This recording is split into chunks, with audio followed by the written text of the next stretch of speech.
Dr. Shauna and Dr. Ben, thank you for joining me at a short notice today. And let's start with Shauna. It's I've worked in high risk for quite a long time, and it's exciting and it's a little intimidating to have you in the studio here today. How does someone go from emergency physician to becoming the first Canadian female commercial astronaut? That's such a great question. And, that question has so much potential discussion behind it. I think even this question could take up the entire podcast hour. So we'll start way back to when I was a child, because my inspiration to be an astronaut started when I was a kid, and it was fueled by three things. So I was lucky enough to be a child during the 90s watching Canada's first female astronaut, Dr. Roberta Bondar, fly to space. And this was this kind of aha moment for me, realizing that, oh my gosh, Canadian women can go to space? Well, I'm a Canadian girl, so let me see how Dr. Bondar did it. And so she's a neuroscientist, a physician, and an astronaut. So I'm like, perfect. I'm going to go study neuroscience, medicine, and then be an astronaut, because when you're a kid, it tends to be that simple. And so that set the path for me pretty early on. I knew I would go study neuroscience. I knew I was aiming for medical school. And then with the second part of that inspiration came, ironically, from the beauty of Earth itself. And I did a lot of outdoorsy type things growing up as a kid. I was a Girl Guide, did lots of camping, did a lot of outdoor ed in junior high. And my parents, despite having grown up in the urban jungle that is Mumbai, having packed all of their bags in 2 suitcases in the 80s and then made a new life for themselves in Canada, took up camping right away. So we were camping and tenting from an early age. And that meant my brother and I were privy to these beautiful, sprawling vistas of night skies where we were privy to the glittering arm of the Milky Way galaxy. We would stay up late as a family and watch the Leonids and Perseids meteor shower. And those were really formative experiences for me, because it it struck me that I want to be out there. I want to be an explorer. And so I knew from an early age that inspired me. Every book about space, about discoveries on Mars, or about the origins of our universe would just really fuel that fire. Wow. And you've got quite a history as well, because in martial arts and sports, and you've done martial arts and Muay Thai as well, and you competed. Also, you've had your second degree black belt in Taekwondo. I competed at the international and at the world level. The last time I was competitive was about 8 years ago. I competed in the World Cup for Taekwondo in Hungary. And then in Muay Thai, that was just something I'd always wanted to do. There was a local club in town that had this great reputation. I was in the middle of a surgical residency at that point, but I would always drive past it to and from the hospital. And so I just said, well, why don't I just wander in there at some point and just pick up Muay Thai. And it was a great stress relief. It was a great complement to Taekwondo. And then I wanted to take it further. And so I thought, well, it's always been a bucket list item to just go and be all in and train in a fight camp. And so I learned that, Thailand is the hub for all things Muay Thai. And I once knew someone whose strategy was to, when picking up a new product or a new destination, would Google world's best such and such. So I Googled world's best Muay Thai place. And of course, this place in southern Thailand came up. And so for a number of years, I would go and train in Muay Thai fight camps. So it's all day, every day. You're training for 4 hours a day in the 36 degree Celsius heat. You're pouring buckets of sweat. And then the next day you wake up and do it all again. And so the last time I was there was an amateur opportunity to fight in an amateur fight called the Barbecue Beatdown. So I thought, when in Thailand, sign up. And so I did. And long story short, I ended up winning that fight. Excellent. Highly competitive. And the fascinating combination of skills, physician and Aquanaut, which is something that I learned about just this morning. And soon you'll be in space, astronaut. So before we talk about the different experience and how they complement each other in your field right now, I want to talk a little bit about being an Aquanaut and the relevance to that in space. Yeah, that's a great question. And so I'll answer that by painting a picture. So my commander on both my Aquanaut missions is a special operations former Navy dive commander. So he's a guy who's happier living under the sea than being at surface level. And he had this great shirt that had this picture of this astronaut doing a spacewalk with the umbilical kind of floating away from the astronaut, but then snaking down and turning into the umbilical of an Aquanaut underwater. And it was the caption, same, but different. And so the idea was you have these people who are really focused, working in these dangerous, highly operational environments with a little bit different gear, but needing the same level of operational awareness and situational awareness. And so we use environments that reflect some aspect of the spaceflight environment, and in this case, the isolated, confined, extreme aspect of space, but underwater. And so I was part of the Neptune and the Neptune 2 Aquanaut missions. And so that, like everything in space and exploration, is an acronym and stands for Nautical Experiments in Physiology, Technology, and Underwater Exploration.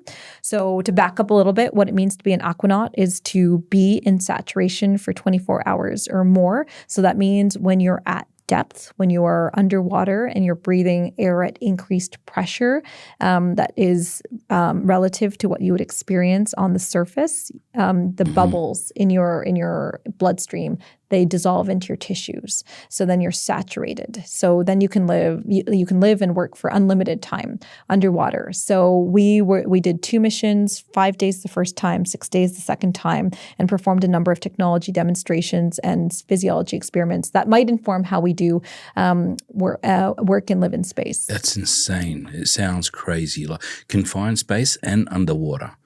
Like there couldn't be any worse combination than Not that. for the claustrophobic, no.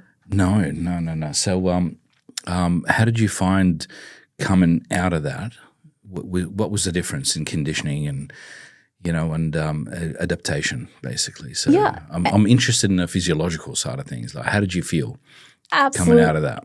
Absolutely. So, there's a lot of preparation and a lot of safety that comes into play. So even if you're not all that deep, we were at 22 feet. So the metric conversion would just be around 6 meters or 1.6 atmosphere. So you do notice the effects even at that relatively shallow depth. We brought down marshmallows with us and they squished right up.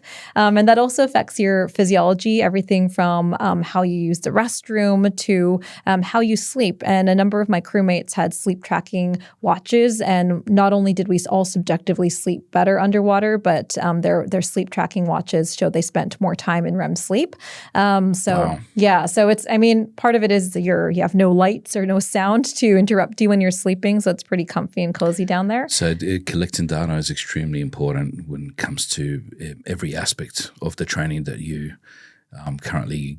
Yeah, it's important to know how these altered environments, in this case, an increased pressure environment, will affect your physiology.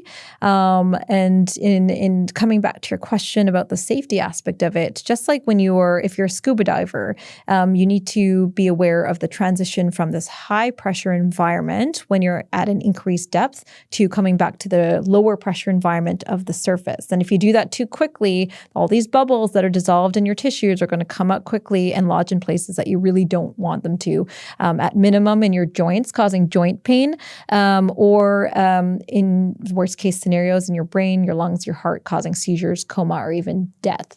Wow. So you want to decompress.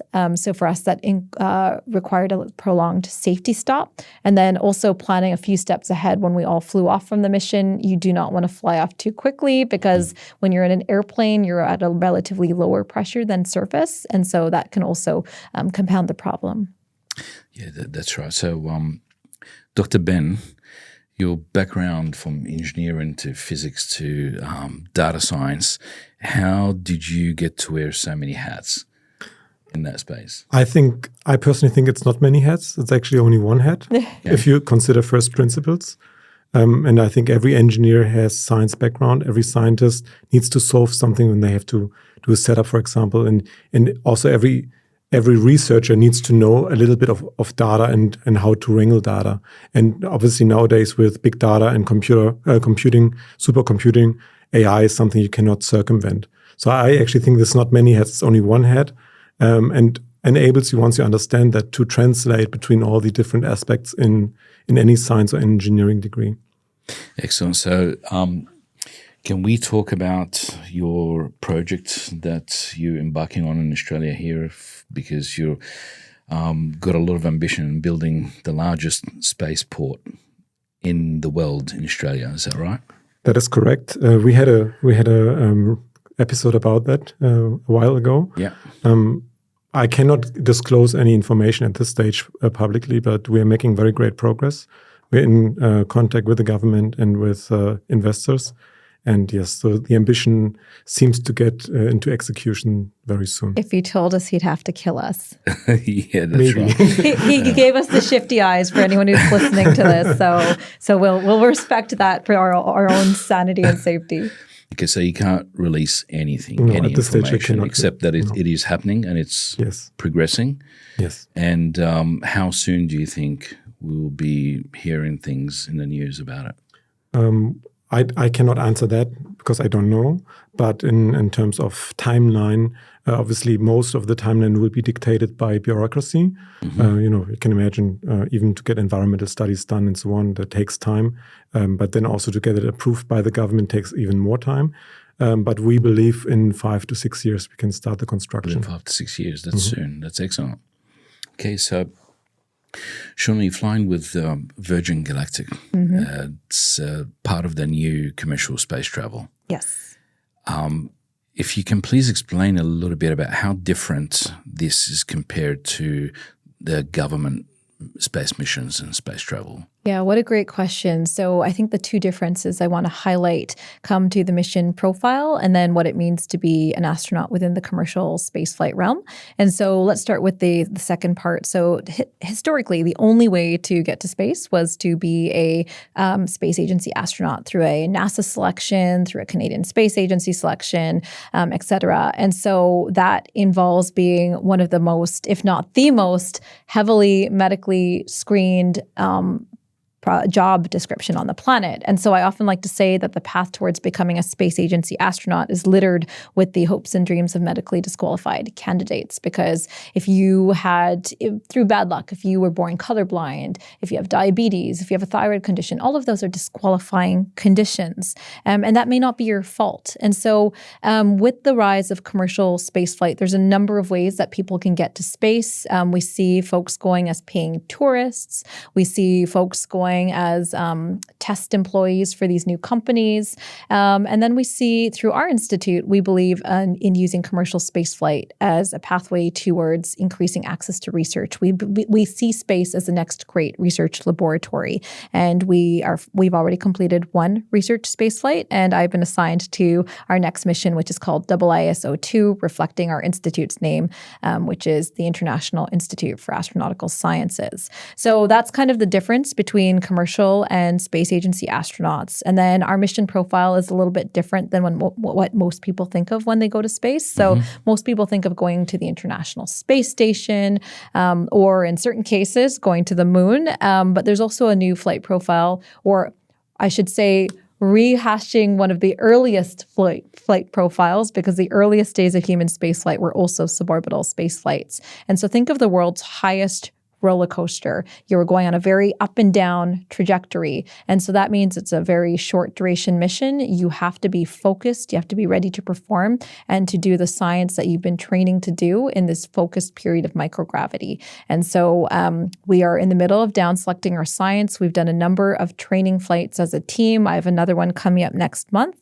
And I'll be flying to space with 2 other wonderful women. I think we've accidentally become the world's first all-female research astronautics crew. The next mission. Yeah, and it wasn't brilliant. Wasn't what we set out to do. We just had we were looking for folks who were operationally very good, who were scientifically very good, and then we looked up one day and said, I think we're the first all-female research crew. And so I like to say the only thing better than flying to space is flying to space with your friends.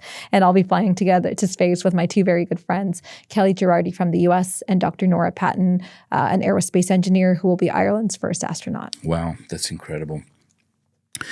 And you could be in space as early as next year. As early as next year. We are waiting on Virgin Galactic to build us a spacecraft. So they had a number of successful flights with the Unity class of spacecraft. So that's what my friend Kelly flew on. So she flew on the Galactic 5 mission.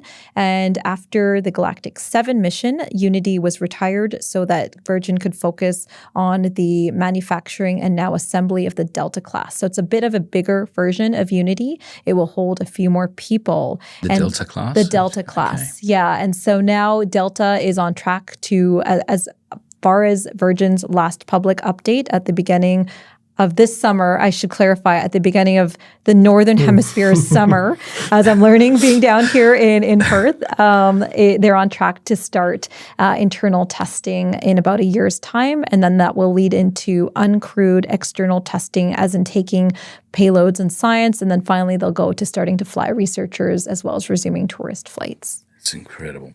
What do you hope to achieve during your next mission up in space? Yeah, so we have a number of objectives. Part of this comes from my own background as a physician and my own history of research in space medicine. So I also direct the space medicine group at IIAS, as well as I'm also in charge of our spaceflight portfolio. So all of the astronaut training, curriculum, qualifications, research priorities falls under me. And so because of this love of space medicine, a lot of that is reflected in our research.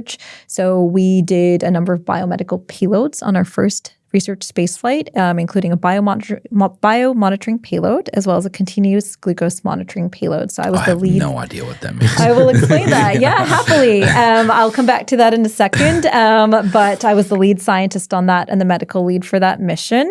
And now our research priorities include building on some of the science that we advanced during that first mission, as well as priority areas in women's health, because it's not just understudied on Earth, it's understudied in space as well. Neuroscience, reflecting my own background, and health technology, as well as emphasizing technologies and research that can both advance astronaut health, but also address some of our most pressing challenges in healthcare on Earth. So to explain the continuous glucose monitoring payload a little bit more, if you have diabetes, if you know anyone with diabetes, if you're insulin dependent, historically you needed to prick your finger to check your blood sugar. But now in the last few years, we've seen the advent of what we call continuous glucose monitors, CGMs. You stick them either on the back of your arm or on your abdomen. And you just use your reader or your phone to get a real-time reading. And so the reason that we're studying this in space is threefold, because what we've learned from short duration orbital spaceflight is that even the healthiest of the healthy astronauts who have no history of diabetes have shown pre-diabetic changes and signs of insulin resistance. And then we also know that diabetes has historically been disqualifying for spaceflight. So we wanted to prove the safety and the validity and the functionality of this continuous glucose monitor to make space more accessible for folks who would have been historically disqualified. We also wanted to use the data from spaceflight showing that folks show these insulin resistance changes to see how quickly they occur. And then lastly, we get insights by studying normal physiology under extreme circumstances to get insights as to how disease states behave in normal circumstances on Earth. So we hope to get some better understanding into diabetes on Earth. Wow, incredible. Dr. Ben, from an engineering and data perspective, what's, do you think, the most exciting thing about the commercial space industry? I think Dr. Shauna has already mentioned a few things. Obviously, there are a lot of challenges to make it more accessible to people who have conditions that we can control on Earth very well, but we cannot sort of risk it in an environment where we don't have access to immediate medical need or medical help. And therefore, I think that these are one of the biggest challenges. And at the same time, I think we should see it also the other way around. Really, what can we solve in space and sort of bring back to Earth? Because actually, we are solving only things on Earth on a very small, isolated habitat, really, when we have a whole universe to test pretty much our solutions. So I think in terms of technical challenges, really make it so safe in all aspects. Engineering aspects are obviously what I'm more interested in, that everybody can actually go. So actually on that note, so where do you both see space travel and exploration commercially go in the next 10 to 20 years from where you're at? Yeah, I'm happy to answer that. So there's two big horizons emerging in human spaceflight. And so one I've already alluded to, and that is the era of increased access to space. And so we will see entirely new demographics we haven't historically seen in space. We will see folks with chronic diseases like hypertension, so high blood pressure, diabetes. You could even have a seizure disorder, but if you've been very, very well controlled and haven't had a seizure in 25 years, there's no reason you shouldn't fly to space. Even high blood pressure.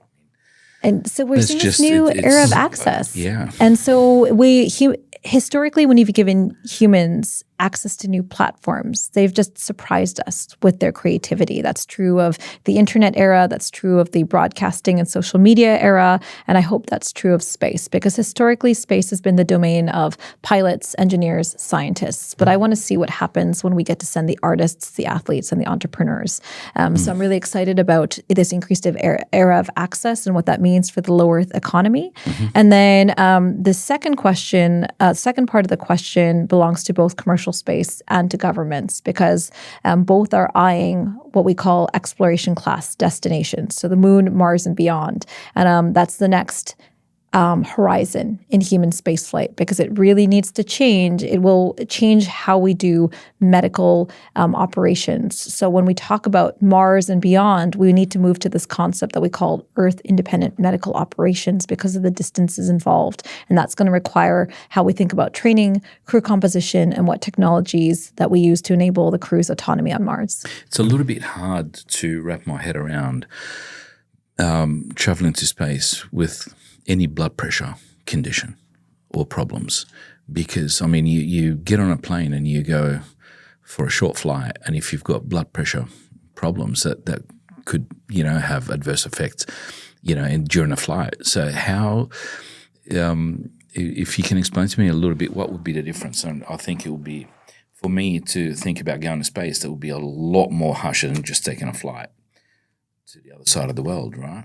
Absolutely. So I'm going to quote the chief medical officer of Virgin Galactic, because he phrases this in such a beautiful way. When he talks about flying folks who have historically disqualifying medical conditions, he talks about being stable, controlled, and managed. And I love it so much. I told him I want it on a shirt, because if you have high blood pressure, but you are stable, controlled, and managed, if you are regularly taking your blood pressure, if you have numbers that reflect textbook numbers, there's no reason you shouldn't be able to fly. And especially in this era of commercial spaceflight, when we look at civilian missions, they tend to be short duration. So they tend to be on the order of days. And so they tend to be of lower impact, where you don't see the longer term effects of long duration spaceflight. And it's not a whole lot of medication to pack with you. And we know that there's considerations about the shelf life of medications on longer duration missions. But for now, in the era of commercial space, for the max was about an 18 to 21 day mission, there's no reason that you shouldn't be able to fly if you fall into this category of what we call stable, controlled, and managed. I like that, stable, controlled, and managed. I'll use that. It's a good life philosophy, I think. So what are some of the technical challenges you still need, do you think, to be solved from technical and medical perspective in I think space travel? I take one of the medical challenges, I think, would be permanent ports in human bodies, for example. That could also be a good chance on Earth for tactical people in the military, for example, that you have direct access for defibrillators or direct access for medical applications. And at the same time, making sure that they don't infect while you are there. Mm-hmm. Obviously, everything that grows out of our body grows out for a reason, so that no bacteria can grow inside. Mm-hmm. And therefore, you need to sort of simulate that if you wanted a permanent port. And the second one is really refueling, because leaving our Earth pretty much uses 90% of the fuel you take with you, and it doesn't matter how big your rocket or your vehicle is, 90% of the energy is needed just to leave it. Therefore, we need to find a way to refuel. And this is what I think the moon is so interesting, because it could be our refueling station to go further. Right. Okay. So, Shauna, what advice would you give young women in particular who would like to pursue a career like yourself? I love that question. So if I see a future astronaut who may not see herself in space, I'm going to say, pick what you love. Work really, really, really, really hard to become the best at what it is you do, because you cannot control your wealth or your education that you were born into or your talent, but you can control your work ethic, and it costs nothing to become the hardest working person in the room. Our work ethic is free. So pick what you love, work really, really, really hard, and then act like you belong there because you do. So make space for yourself. That's incredible. So is there anything that you think young people can consider starting? Like, what would be the starting point, do you think, for young people to start a path in space travel? Yeah, this is the best possible time to be a part of human spaceflight, because we're seeing this new era of what was once the domain of STEM only, or even pilots before that. Now there's room for policy and lawmakers, journalists, storytellers. So it's not that you need to mold yourself into an engineer if you don't want to be an engineer. If you want to become the one who tells the story of why it is important to send humans to space and bring that inspiration and that storytelling prowess back to Earth, then seek to become the best storyteller that you can be. So don't make yourself fit into a box. Realize that in this era of spaceflight, space belongs to you, and, seek to become the best at that. Inspiring.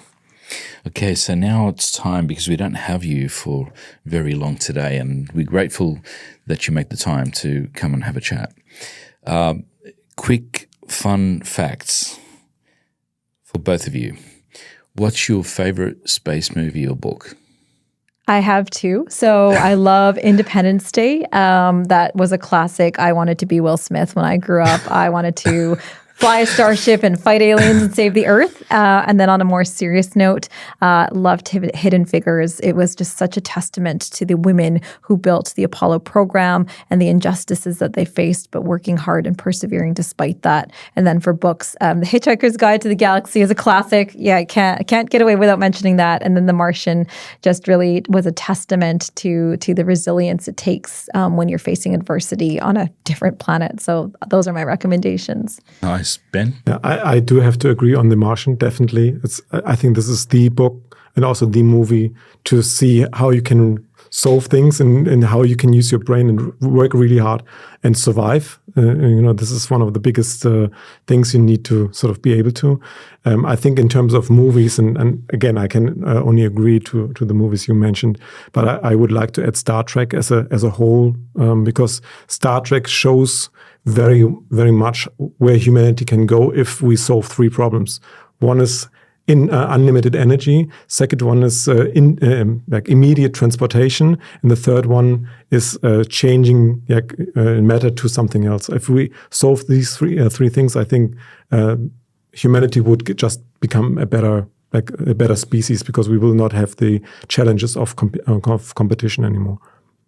Excellent. So as a public speaker, and I can imagine people always ask you to attend podcasts and, discussions, etc. What question do people always ask you that you wish they wouldn't? And that would be a little education for everyone who intends to actually get you on a podcast in the future.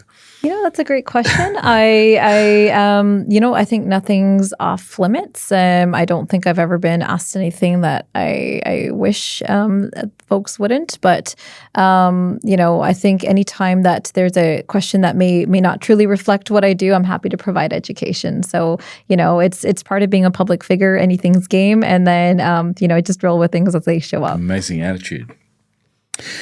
And last question I have for you, what one piece of technology you wish existed today that would make a huge difference?